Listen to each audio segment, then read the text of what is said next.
চট্টগ্রামে ইয়াসিন আরাফাত নামে এক শিশুকে অপহরণের পর হত্যার দায়ে 4 জনকে ফাঁসির আদেশ দিয়েছে আদালত। একই সঙ্গে আসামিদের প্রত্যেককে পৃথক 2টি ধারায় যাবজ্জীবন কারাদণ্ড দেওয়া হয়।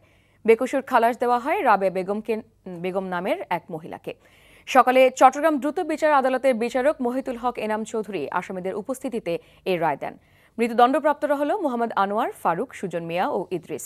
এর মধ্যে সুজন মিয়া পলাতক রয়েছে।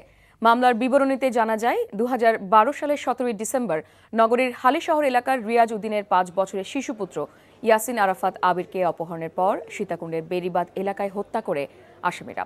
এ ঘটনায় পরদিনই নিহতের বাবা রিয়াজ উদ্দিন থানায় মামলা দায়ের করেন। ঘটনার সাথে জড়িত থাকা প্রমাণিত হওয়ায় আদালত আসামিদের মৃত্যুদণ্ডসহ অর্থদণ্ডে দণ্ডিত করেছে বলে জানান পিপি।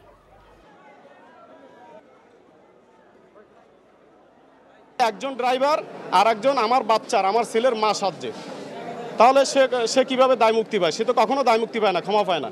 এটা ক্ষমা পাওয়ার কোনো আইনে নাই। যাদের রায় হয়েছে, ফাঁসি হয়েছে, এদের দ্রুত অবিলম্বে ফাঁসি চাই। রাষ্ট্রপক্ষের আনিত অভিযোগ প্রমাণিত হওয়ায় এই আসামিদেরকে দণ্ডবিধির 302 ধারায় দোষী সাব্যস্ত করে তাদেরকে মৃত্যুদণ্ডে দণ্ডিত করা হয় এবং 5 লাখ টাকা জরিমানা অনাদায়ে আরও